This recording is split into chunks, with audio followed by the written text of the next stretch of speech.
హైదరాబాద్లో గోదావరి రంగనాయకుల స్వామి రేపు కళ్యాణం.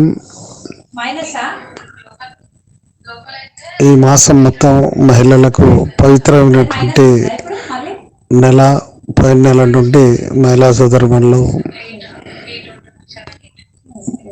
భక్తి శ్రద్ధలతోటి పూజలు చేస్తూ ఈ మాసం రంగనాయకుని యొక్క రేపు కళ్యాణం అక్కడ అమ్మవారి టెంపుల్ ముందర మహిళలందరూ కూడా గ్రామాల నుండి, హైదరాబాద్ నుండి, ఇతర ప్రాంతాల నుంచి కూడా ఇక్కడికి వచ్చేస్తారు. కాబట్టి దయచేసి భక్తులందరూ కూడా రేపు హైదరాబాద్ను సందర్శించి ఆ పవిత్రమైనటువంటి గ్రామంలో రకరకాల గుళ్ళు, పవిత్రమైనటువంటి రంగనాయకుల యొక్క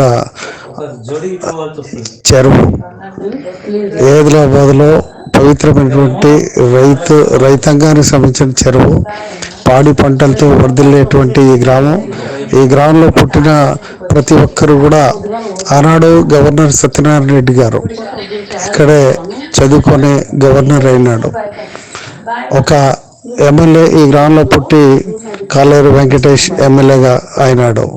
డిఈఓలు, డాక్టర్లు, ఎంతోమంది డాక్టర్లు, ఈ ప్రాంతంలో పుట్టినటువంటి పెద్దలందరూ కూడా రాజకీయ క్షేత్రంలో కాలేరు సుదర్శన గారు, కొండల నరసింహారెడ్డి గారు,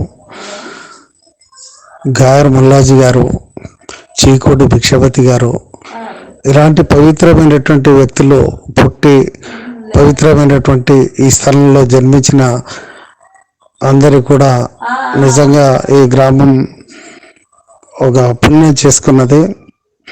అలాగే ఈ గ్రామాన్ని సందర్శించి మా గ్రామాన్ని మీరు కూడా పవిత్రులు కావాలని భక్తులందరూ కూడా నేను మనవి చేస్తున్నాను. ఈ కాలేరు రామోజీ ప్రచార కమిటీ చైర్మన్, వంజారి సమాజం,